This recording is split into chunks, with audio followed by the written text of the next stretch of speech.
Hello, and welcome to Enlightened Empaths, your community for the spiritually awakened, where we discuss, explore, and connect with fellow empaths, healers, intuitives, and seekers. Hello, empaths. We hope you're having a great start to your week. Today, we are going to be sharing an email a listener sent to us about blocks to manifesting.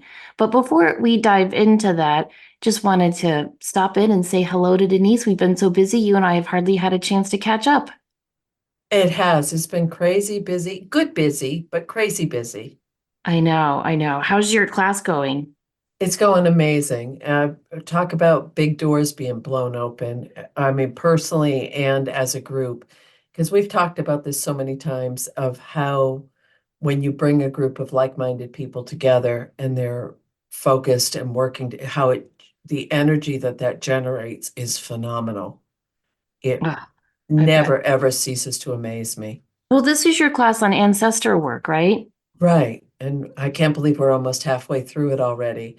But once again, the Spirit has brought together the group of people that were most meant to be there. And it's a really, really amazing situation. But a lot of the stuff coming through, I was joking the other day and I said, oh, holy shit, this is way above my pay grade. I don't know where this is coming from, but it's just some of the exercises that are coming through for us to do. And there's one that it will be coming up in the next module that we're going to do. And I did it myself to practice. So I get these kind of downloads and then I share them with the group. And it was to meet an ancestor and a mother, like a grandmother or a grandfather, not literally. So I did the meditate, channeled the meditation and then I did it. And I went in and there was this woman from and in my mind, you know how it works. You just kind of know, and in your mind, and I thought, oh, 1700s. And she had on the garb of the 1700s. And my logical mind was saying, oh, I'm making that up. I was reading something about that. And I don't get names. Names aren't my thing. And I said, well, what's your name? And she said, Marie. And I said, and I thought my logical mind got in the way and said, well, a lot of French women are named Marie. So, what, I'm making this up. But then I got some messages and she brought through some things that were really poignant, which I'm not going to share because they're quite personal.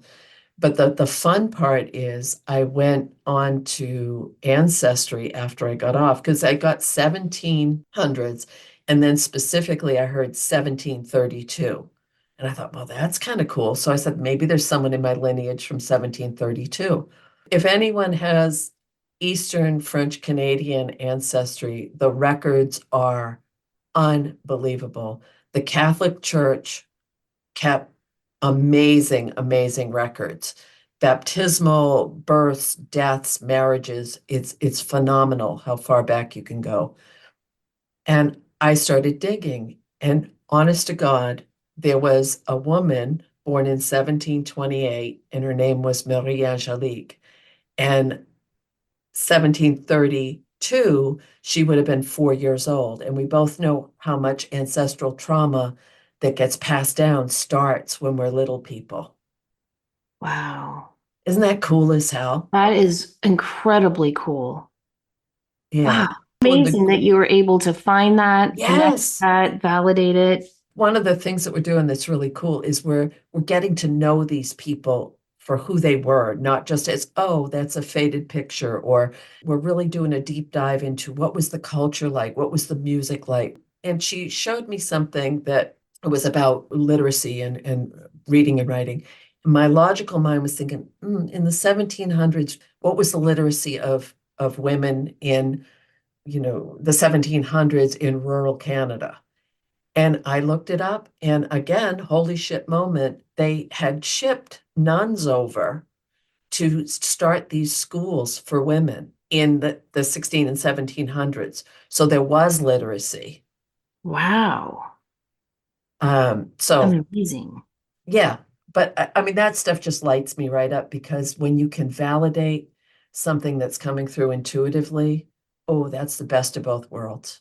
It is. It's super, super fun. And it just makes you think about what all of this for, I mean, can you call it guided meditation or do you call it journeying? I think it's both because Okay. it was for me it tends to go more in the direction of a journey, but I think you can get the same impact for from a guided meditation because sometimes I'll do the meditations with theta, something that puts you in a theta receptive state just to help people get into that spot a little easier. And other times we'll use a drum beat or you can do it in silence. So when I first did it, had that experience, I did it just with in silence. I didn't have anything. So I think it depends on how you're wired and what you're like I just I love things that put you in that altered brain chemistry. That's beautiful. I love that too. Yeah, Wow. it's Okay. fun. Well, I did not meet a relative from the 18th century this week, but I did have a really weird thing happen that I want your opinion on. So, my fiance Michael is an avid sports fan, which is just a cross I have to bear. And he loves the Mets, and they're doing really, really well this season. Who knew? I don't know. This is all new to me. So anyway, they have this big playoff thing, whatever, with the Phillies. And so he's like, "Oh, me and my friends are going to be at this sports bar watching it. I had book club." And I was like, "Okay, well, if book club gets done early, I'll go up and meet you guys and before the day's over." So I go to book club. We get done around 9. And the football game, I mean, sorry, the baseball game is still on. These things, people, last forever. Did you know this things? Yes, I happen to love baseball, so okay, go ahead. Do you sit there and watch it for 3, 4 hours? I used to, yeah, or I'd listen to it on the radio if I didn't. Oh yeah, I really like baseball. Yeah. Okay. Same. Not so much Michael right will have now, a but I lot went, to talk about. yeah. Narrate it for me. Like he'll tell Okay, me the backstory of the players, and I guess number 20 has like a really good comeback story. I don't know. God oh, bless. that's part of it. It really is a big deal that the Mets are doing this well. I did get that. I did. So anyway, I walk in and he's in the bathroom and his friend's there and no, his son's there. And I look up at the screen and it says Mets and wait, it wasn't the Phillies. Oh crap. It was whoever they played to get to the thing they're doing with the Phillies. They've got like 8 games with them. I, Hmm. I don't know, Denise, but they're playing some other team. And if they win, they play the Phillies. So I knew it was important. And I look up at the screen and it said Mets 4 and the other team 2. And so I said to his son, I was like, "Oh my gosh, look, the Mets are doing great again." And he's like, "What do you mean?" And this other guy goes, "It's 0-0." And I was like, "No, it's not." And I look back up at the TV and it says 0-0. Oh, Now, I've also learned that he's very superstitious. So I cannot say, I have a feeling that so and so is going to win because oh, because you I'm not, jinx it. yes, who knew that was the thing? I'm like, no, I'm kind of intuitive. I know they're, don't say that they won't win. I'm like, okay, fine. So I didn't tell him. All I said was, the weirdest thing happened. I swear the score said 4-2 and it's 0-0. And he's like, "Well, maybe you were looking at another screen." And so we look at all the other, there's other something playing on the screens and none of them say 4-2. And so he's shrugs it off and he's like, "I don't know." And they ended up winning 4-2. And it was like crazy. Like when we got up to leave, I think the other team it was 0-2. The other team had 2 home runs or whatever. So he's like, "Forget it. This is too long. Let's just go." So we're leaving. And his son called us on the way home and was like, "Dad, hello. Did you see it? Like, turn on the radio." And it was 4-2. Is that the son you had? Oh no, you said it to a friend or you said it to his I son said it to the also? son too. And Uh-huh. so I had witnesses. That's always nice when you have a witness. It is. That it helps a lot. So anyway, I want to know, do you think that's a psychic moment? Because I was not trying to be psychic. Oh, I had just worked all day and then sat with my book club and talked about books all night and was just popping in here. I wasn't thinking about anything psychic. Or do you think it was a time slip where I kind of like saw an hour or whatever into the future for a second? I would go psychic. I don't know. I don't know enough about time slips too. Like I don't, that is a little more vague to me, which makes no sense, but they're both pretty vague if you think about it. Well, that's true. But I feel like we're reading more reports of time slips of people being Mhm. like, I drove to work and it always takes me 10 minutes. There was no traffic and I was 30 minutes late. Like See, I mean, if you're on my TikTok page anyway, you see a lot of it comes up on my For You page. A lot of these weird time slip stories seem to be picking up speed, pun intended. So I don't know if that's what happened to me or if again if it was a psychic thing. I'm voting psychic because you are highly, highly psychic, but or more in the premonition kind of thing, but maybe it is a time slip. Yeah, I don't know, because here's how, like, my psychic stuff works, I think, differently than yours because I'll get psychic impressions and insights, and yeah, sometimes things will pop in. But usually, what I have found, and my friend Joel's the one who highlighted this for me because I was really trying to dissect why some readings just, I didn't feel like I clicked as strongly. You know how we judge ourselves so harshly, Denise, and you'll be like, Yes. I'll say, I don't think that reading went so well. And then you'll get an email from the person going, that was amazing. Thank you. But in our hearts, we're like, yeah, that was not who I normally am. And my friend Joel helped me figure out that my my psychic stuff kicks in the strongest when either the person really needs that reading. It's not just like, oh, this will be fun, or when they've specifically asked for it. So that's why, like Hmm. years ago, I stopped offering gift cards. So like Right. if I'm talking to someone and I meet them and they're like, oh, like, and they start asking me questions, then sometimes but I don't feel like I walk around psychic, walked around that answer. So I don't know if you even understand what I'm trying to say. No, I I do. I feel like do. you are so psychic that you pick up stuff all the time. I get a lot of random shit.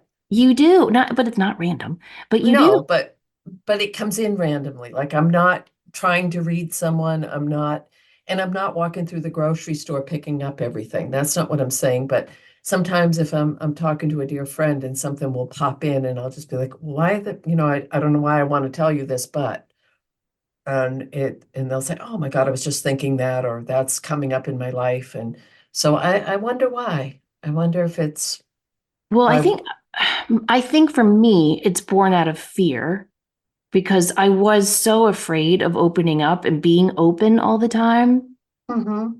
that I put up really, really thick boundaries energetically when I'm That out and about. That's interesting because I was thinking about something I had heard. I thought of you actually, and someone was talking about if you have your shields up so much, are you blocking out things coming in? And we've had a lot of conversations over the years of, keep your shields up, protect yourself.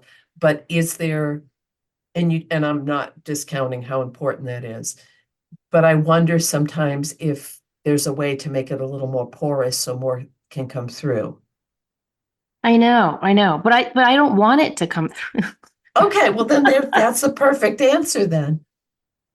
Like I don't have time to pick up other people's stuff. I'm dealing with my own to-do list. So I kind of like that my boundaries are that strong when I'm going about my day. And then when I do a reading or someone asks me specifically, I'll visualize those dropping. But I think did I tell you my yoga story? I don't I don't know. Okay, About so falling over? yes, and that woman was Yeah. staring at me. Yes. I don't know. I just felt like, oh, I need to reinforce my boundaries. And so I asked my guides, like, what can I do to prevent that type? Because that woman was not intending for me to fall over, but I felt strongly that there was some type of mental projection subconsciously coming from that. And anyway, I got this little mantra and it's helped a lot. Hematite and golden light. And so now, whenever I go out and about and I'm going to be interacting with people, instead of just visualizing light or golden light or, a barrier, I visualize hematite and the golden light like a twin braid going throughout my entire body. Oh, Yeah, and it's helped a lot with just feeling more grounded and not picking up the random stuff and not sensing everyone else's because I still, no matter what, I still sense everyone's energy. And I think to me, that's the most frustrating part of being an empath. I had lunch with someone just the week before last, and she's talking and talking and talking, and bubbly and bubbly and her normal positive self. And I felt so much angst. I didn't know what to do with myself. And I was like, what else is going on? Oh, this is great. Oh, and I kept trying to, and finally I was like, I'm so sorry. I'm just feeling this undercurrent of like angst. Mm-hmm. And then she was like, "Ugh, sometimes I hate being your friend," and told me like that there's this like really big money worry that she has, and she's gonna figure it out. She's got it figured out. It's just gonna take time, and it's just like it is. It's like an undercurrent of angst that she's been dealing with. So I get that stuff all the time anyway, but in terms of like other people's projections towards me, the hematite and golden light has been a fantastic reminder. And it's catchy, so you'd Yeah. remember it. Yeah, which, I definitely need catchy. So, all right, so you think that was psychic? I do. I do. And it's interesting is that going back to the baseball for a minute, I'm clearing out some stuff. I'm releasing a lot in my life right now. And I came across a love the Red Sox. Sorry to the Yankees fans, that's a real thing, that rivalry. And in 2004, the Red Sox won the World Championship after a dry spell of many, many, many years. So a friend of mine had bought me this game jersey. We used to watch the game together, and I kept it all these years. And I found it, and I thought, I never wear this. I'm not in a place right now where I've devoted as much. I don't watch baseball like I used to. And I thought there's something in the energy right now about releasing things that used to have an emotional attachment but don't anymore. So have you been finding that this need, because I know that you're in the middle of a potential move and some different things going on. Have you found that your relationship with items and things is a bit different? Yes. Do you mean like, well, hold on. Well, I'm just thinking because I just cleaned out my one of, because I'm trying to do that on any weekend I have is cleaning out stuff to prepare. Mm-hmm. And I am the opposite of a hoarder. Like I just don't hold on to stuff. Wow, So that's I'm like, amazing. oh, this will be easy. I've got like, I'm saving all my girls' American Girl doll stuff. I'm saving all their Uh-huh. Barbies. But other than that, I just took photos of their artwork and I saved a couple of their pieces of artwork, but report cards, but nothing else. So I'm feeling I'm very, impressed. I'm very yeah, impressed. I was Okay. very pleased with myself too. So I go up to this one closet and I'm like, you are such a mother, you know what, liar, because I've got these stuffed animals that my kids had. I can't get rid of those. There's no way. Tori has this, those like pogo stick horsies. Yeah, yeah. Okay, I can't throw that away. This one's a unicorn. She decorated it herself. She sewed little things onto it. It's this giant wooden stick thing with a horse head. I cannot get rid of it. And I'm like, oh, I've got to let go of this stuff, but I don't want to. So I understand what you're saying. If you have an emotional attachment that doesn't bring up positive feelings, that's a feng shui no. Get rid of that, donate it. But the other stuff that I have a heart attachment to, I just want to hold on to all of that. Well, I get that completely because in that same area where I found the shirt, when I used to ski, I learned to ski. I was older when I learned to ski because, my boys were skiing, so I didn't want to just stand there like a dub and watch them come down the hill. And I had a pair of my father's heavy fisherman socks that I used to wear in my ski boots. And they're really worn out and they don't need anything. But I picked them up and I felt the emotional attachment. And I thought they can stay a little bit longer. I haven't worn them. I don't take them out and look at them, but I just couldn't let them go quite yet.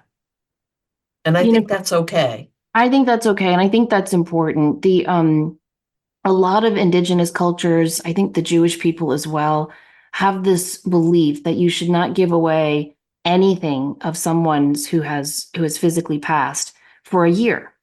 Hmm. And I think that is such a good rule because I had my dad went to Holy Cross in Massachusetts. I had his sweatshirt. And I told my sisters it's like the only thing I want of his is the sweatshirt. I did keep one of his briefcases and I saved a bunch of his papers in there. Like I think I told you I found his telegram when his first job out of college was with Procter and Gamble, and Yeah. he sent him a telegram Wow. congratulating him on getting the job. So I saved a bunch of stuff like that. I saved some of his papers from high school and all of that. But in terms of like actual things, I only wanted that Holy Cross sweatshirt. And during the process of grief, I that Holy Cross sweatshirt was staying, hanging in my closet. And every time I went into my closet to figure out what I was going to wear that day, I would look at it and it would make me sad.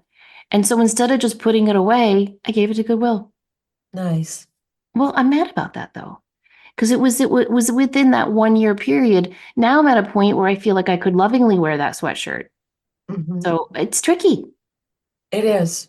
It is. And you made a really good point of not making any huge decisions in that first year of grief. And I know the sweatshirt was, I'm not talking, that's the same as moving a house or changing a job or a big, big life decision. But even the little decisions in that first year are, that's a tough one. Yeah, it really is. But you still have the briefcase. I do. And Oh, I good. and all the papers in there, and I kept his cigarette case Hmm. because that was so my dad. But that's really it.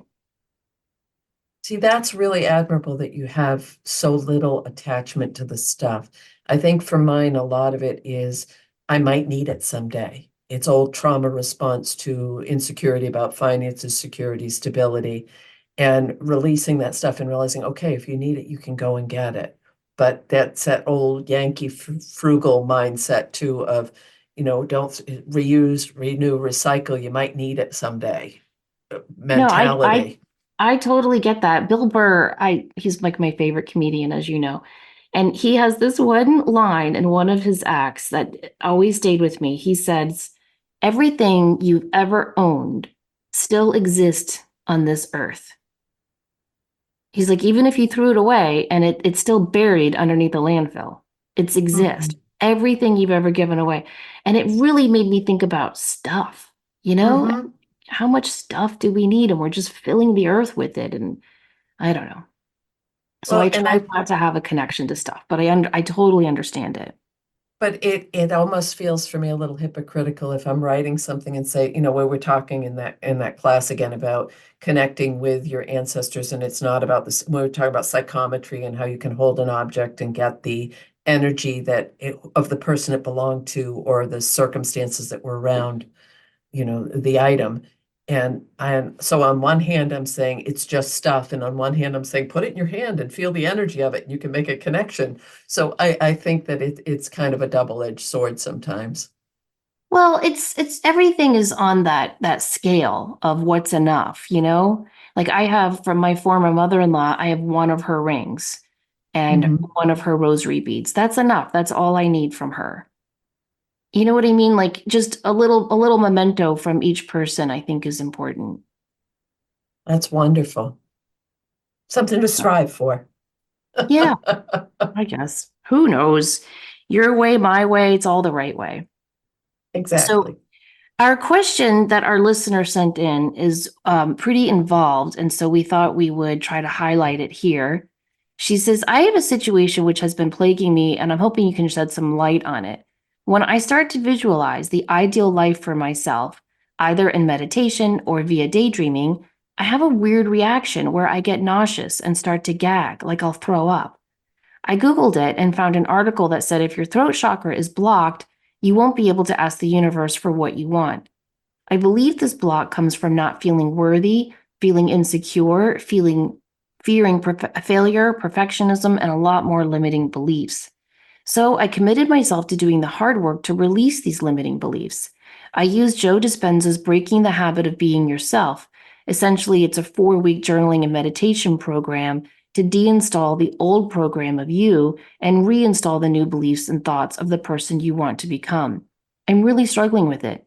It required taking inventory of every negative thought that popped up during the day and replacing them with new positive ones.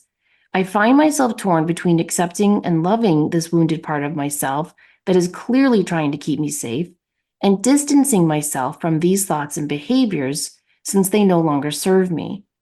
Even though my life has changed for the better, when I look back in my journal from a year ago, these limiting beliefs are still there. I have tried other techniques such as meditating with my inner child under the guidance of Archangel Raphael. And even though my inner child looked very battered and scared, we shared a very healing hug together. I'm also trying to watch my words and speak positively about myself. So, my questions are, how do I know that I have finally released my limiting beliefs and am ready to ask the universe for what I want?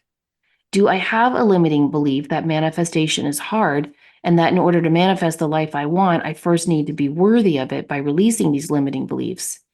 Even though I know that anything is possible at any time, I know from this week's astrology forecast that a portal is opening up, and I'm worried that I'll miss it. I can't help but shake this feeling that this is the moment that I need to seize now. Do you think this idea clashes with how manifestation really works? I'm still having throat chakra problems. I've been carrying around lapis lazuli and raking my throat in the mornings. I do not gag when this happens, but it is still happening during visualization and imagination. Okay, so I think that's a very in-depth and important question that I'm sure many of us struggle with. The first thing I want to address is her first question. How do I know that I have finally released my limiting beliefs and I'm ready to ask the universe for what I want? There is never an end date on that. I keep thinking, again, we were talking about my dad earlier. I remember when he was learning AA back in the 80s and 90s, and I would say to him, like, well, like, are you going to go to a meeting every day? Like, how do you know? I mean, I was young, I was 14. I think I said, how do you know when you're cured? Because I Mm-hmm. didn't know what this whole new thing was. And I remember him saying, I am an alcoholic. I will always be an alcoholic. And this is something I have to work on every single day for the rest of my life. And that's why I go to daily AA meetings. And I was like, oh, okay. To me, it's the same with anything we're working on healing within ourselves. There is no, I have finally released this. I have finally healed all of this. I just don't think there is. And, I could be wrong, but I don't think there is. I think there's always going to be a limiting belief that pops up in our head. I do believe these limiting beliefs are born in the ego, and I do believe that they are born out of love to protect us. And I'll give you an example. I had a client years ago when I used to do coaching, and she had her throat chakra was way blocked. And we were trying to trace it back to its original root. And she was very quiet, very shy, very soft spoken. And eventually she told me this story. Her father was very, very angry, a rageaholic, and her mother and her kind of, cowered around him. And you would think, well, yeah, that's where that throat chakra issue started. But it was actually more than that because one time when she was, I think, I don't know, 12, she actually spoke back to her father. She was protecting her mom and she spoke back to him. And he got pissed and went tearing out of the house, slammed the door, and got into a car accident. Oh, Now he's fine. He was fine. The car was not, but he was totally fine. But subconsciously, she internalized that as when I speak my truth, people get hurt when I right. speak up for myself.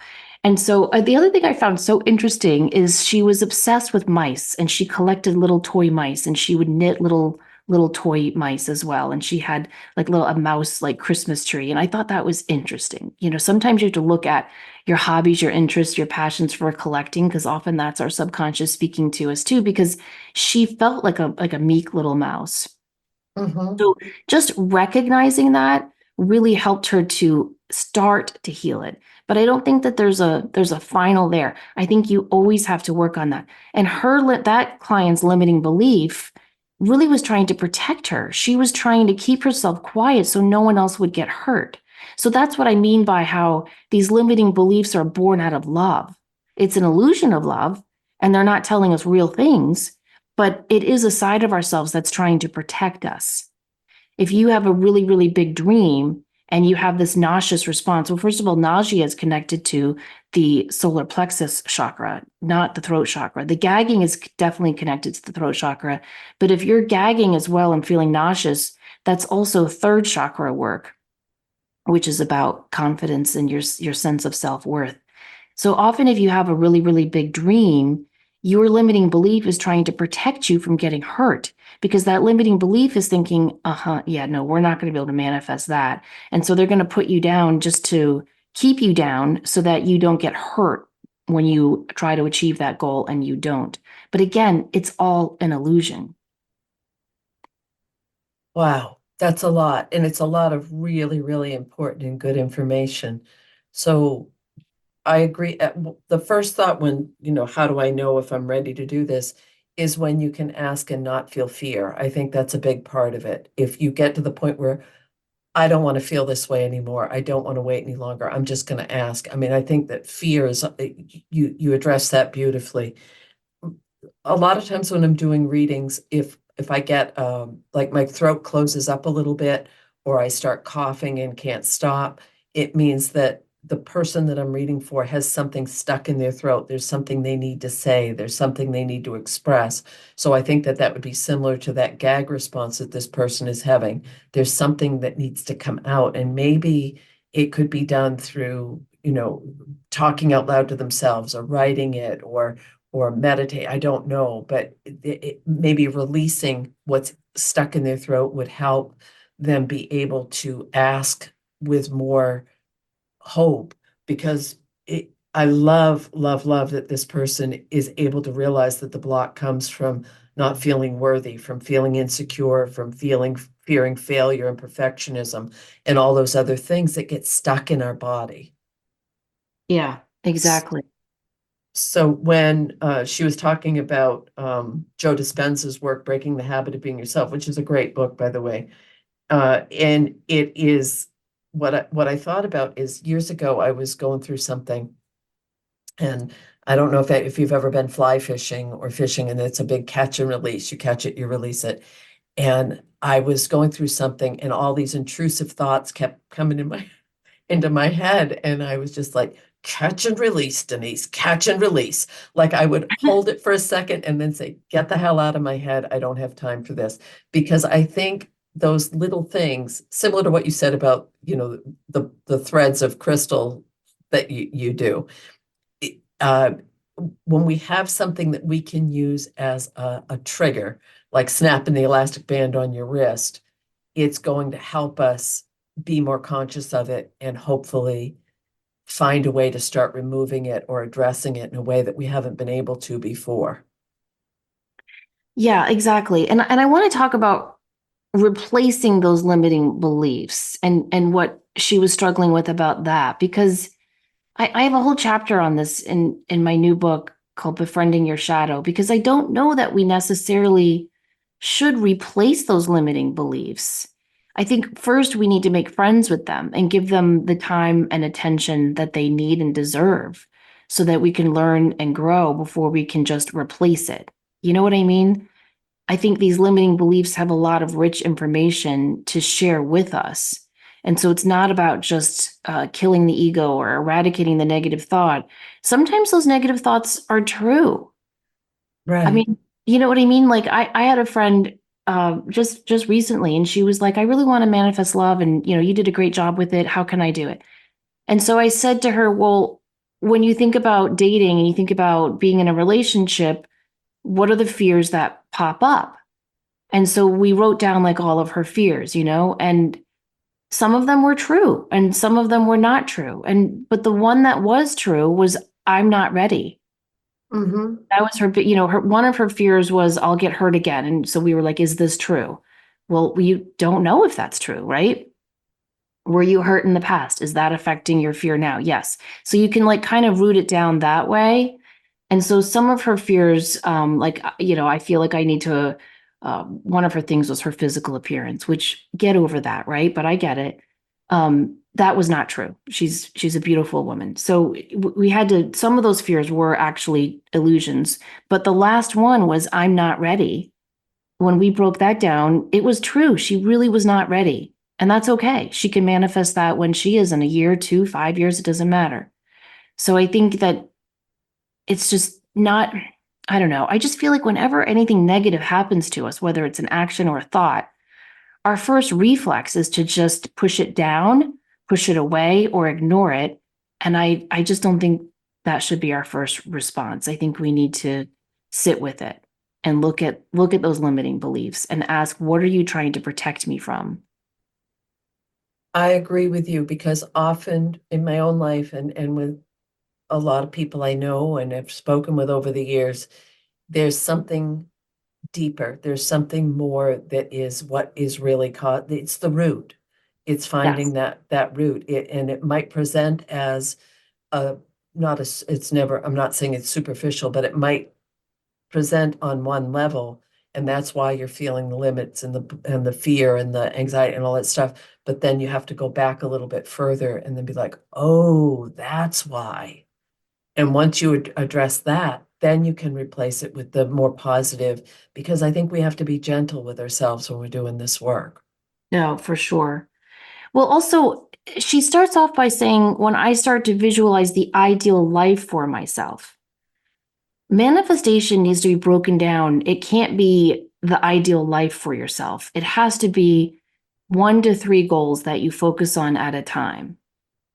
And so that might be part of it too. Do you think, Denise, where she's trying to visualize or manifest way too much? And it's like, well, whoa, whoa, whoa, how am I going to get from there to there? Right. Like right now, I'm launching this book. I'm trying to plan a wedding. I'm trying to get my house ready to sell. I'm trying to find it's too much. And I was like, I need to focus on one thing at a time. And Mm-hmm. yes, all of that will get done, within a year, but I'm going to focus on one thing at a time. And then things started to go much more smoothly. So I would also recommend to her, in addition to kind of sitting with these limiting beliefs and asking, how are you protecting me? Then just pick one goal, not an ideal life, just one goal that's just for you, either in your personal life or your professional life, and just focus on visualizing that and see if that helps as well. This is going to sound weird, but I think sometimes having a theme around all those things, like right now, a lot of folks are feeling this need for more ease, for simplicity, for more freedom in their lives. And if you have that overriding theme, and exactly, you want more ease in your planning and time management and all that stuff, but it all comes under that same umbrella. Yeah, exactly. Also, lapis lazuli is a great crystal, but the best stones for opening up and working on the throat chakra are going to be your light blue stones, like blue lace agate, blue chalcedony. So I would recommend you start working with a light blue stone first. Lapis is more for the third eye and sometimes the crown chakra. And then for the solar plexus, I would recommend citrine or ametrine can be good for that as well. Any Yellowstone really is going to help you with that confidence and self-worth. Tiger's eye is good for that too.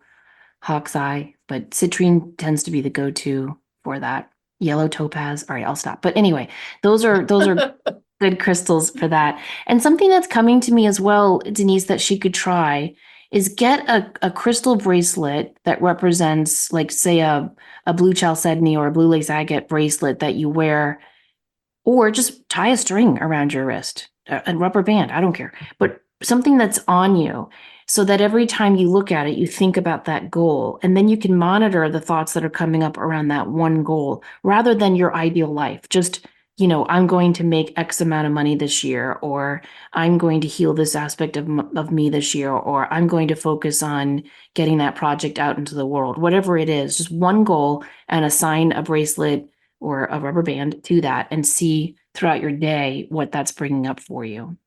I think that could be Uh, helpful. Very, very much so. And also because we are very sensitive, empathic people, is to how will you feel if that goal manifests in your life? What is the feeling you want that is associated with what you're trying to bring in? Because that's everything for us. Is it, I want the joy, I want the freedom, I want the ease, I want to feel, just loved and protected.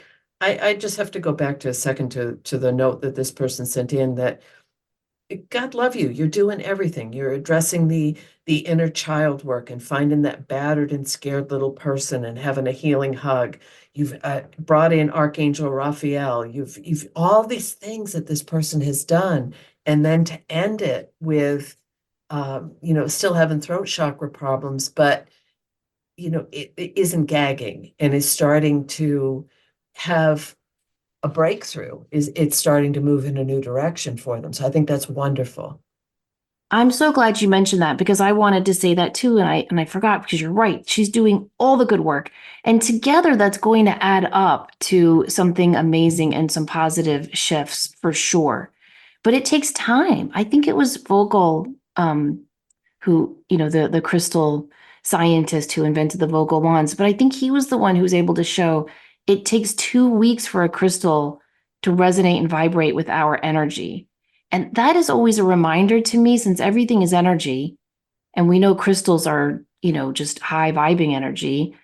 If it takes them 2 weeks just to jive with our energy, how long does it take for our new thoughts to resonate with our energy? Like all of this stuff takes time. Well, don't you find too that when you have been working towards a goal and you get closer and you've taken the steps and you've task analyzed and you've done the deep work that this person is doing, and then all of a sudden it just all seems to click and come together. Yes. And that, That's the divine dance where you've got to have all that timing stuff come together. right. But the patience part of it is when everything feels like it's going full speed ahead and you know how badly I want to put this behind me. I want to move forward. I don't want to feel this way anymore. Or especially if you're having a physical reaction like a gag reaction and nausea and that kind of stuff. Well, no, nobody wants to feel like that. No, of course not. But that's how our spirit talks to us, Right. which is so important. And she mentions that, how Jen said on the program a couple of weeks ago that this portal is opening up in the new year, and that's making her feel anxious about timing. Well, astrology moves slow. Like that portal doesn't open and close in one day or one month. You have time. And it's a portal, meaning an opening that's going to be there for you when you are ready. And so I think that's, crucial to keep in the back of your mind as you're working on changing this. Because all of this stuff is really, really important. And it will take a little while to really acclimate this new way, but you're doing all the work. And sometimes when we can't manifest a goal, I don't know, it bothers me to see people just give up faith on all of this as a whole. It's almost like I've seen a lot of people who will work, work, work on a goal. It doesn't come to fruition. And they just kind of like stamp their metaphorical feet and are like, well, forget it. None of it works then. And that makes me sad because, me with my writing goals, Denise, I put everything into it for years and years and didn't get the feedback and response I wanted. I got enough positive feedback to keep me going, but not enough to get me published. And now that I am, and I realize how much work you have to put into it after it comes out, like the travel that's required and all of that, I realize if that goal had manifested when my kids were little and I was the primary caregiver, I would not have been able to do that. Right. And that brings up the really important part about timing. If Yeah. this is something that and you knew you were going to be a writer, you knew that that was a life goal that was going to happen come hell or high water in your life, spirit will keep bringing it back. I was thinking about someone this morning who I knew years and years ago who had this unbelievable connection with animals and was going to go to vet school and then decided, nah, I don't want to just take care of, old, you know, cats and dogs. I want to do something more. And there was always an excuse. There was always a diversion to not honoring that amazing ability and connection with animals. And it kept coming back and coming back. And then it was just, oh, I'll just go do something else. And I think sometimes if we're so set on it having to manifest a specific way, we might miss all these beautiful opportunities that Spirit's trying to present for us that would make it even better. Yeah, exactly. We've got to be open. We've got to have that measured attitude of this is my intention that I'm stating and giving out into the universe, but we have to be open to how it's delivered to us. And the more restrictions we put on it, the more we're going to block it. So similar to when you've shared before, if you're trying to manifest a new partner in your life, don't pin it on one specific person or make it so rigid that there's no flux for it to be something better. Yeah, exactly. Exactly. Be open. And when you're manifesting, especially with love, you don't want to put necessarily physical qualifications on it. You want to put the emotional attributes. I wonder if it's the same with jobs and houses too. Like rather than saying, I want to manifest a job at ABC company, instead focus on, I want to manifest a job that pays my bills and leaves me money for savings, that has positive, supportive, uplifting, friendly coworkers, with a boss who knows how to manage and is an ethical, wonderful leader. Instead of like the specifics, I feel like it works that way with whatever you're trying to manifest. Yes. I've lived in different parts of the country where the goal was to get into a specific company. When I lived in Arizona and I taught in this town, and the whole town was owned by a copper mine. And it was the really coolest thing because there was no pecking order. Everyone was employed by this mine. The town was owned by this mine. So there was no one was better or worse. There was no social structure. It was the weirdest damn thing I've ever experienced as far as, behaviors with social groups. Like the captain of the football team would go out with a special ed kid because they didn't matter. Everybody was the same. It was equal. It was the Wow. it was really it was an interesting thing. And a lot of I was the minority because it was basically Mexican American, Native American, and Caucasian was the minority. So just to have that experience of being the minority was an interesting situation as well. But I've always thought about that when I see, that the clicks or the expectations, especially in today's standards where everyone is so influenced by someone else's opinion or beliefs or what they're posting online. And often I'll think of that time period when it didn't matter. Everybody worked for the same company. But the goal was to get in with that company and get a good job. That was the Right. point of the That story. makes sense. Yeah, I just think we can't put limits on other people and we can't put limits on ourselves. And all of that is just easier said than done. Yeah. We've got to get used to, I mean, think about some of the goals we had for this show early on in terms of numbers. And then we've surpassed that. And those first goals seem so little. Like, why did we limit ourselves? Mhm. Just manifest bigger goals. And yet you have to manifest in terms of where you are now and what you're comfortable with now. Yes. And I think that's important. But manifesting does work. Something I like to remind people is that we manifest every single day. We manifest every single day. We manifest our mood. We manifest our emotions. We manifest our fears. We manifest our hopes. And it's the strongest, most consistent energy and thought that tends to win out for that day. But you're always manifesting. And that's a beautiful, beautiful thread in your new book is that we don't have to do it alone. No, no, we do not have to do it alone. We've got all sorts of friends and allies and helpers and from in the form of our guides and angels and our loved ones. So make sure, dear listener, that you ask for help from your team as well. But we hope that this has helped you and just pat yourself on the back because you're doing all the work and it's going to pay off for you. Yes.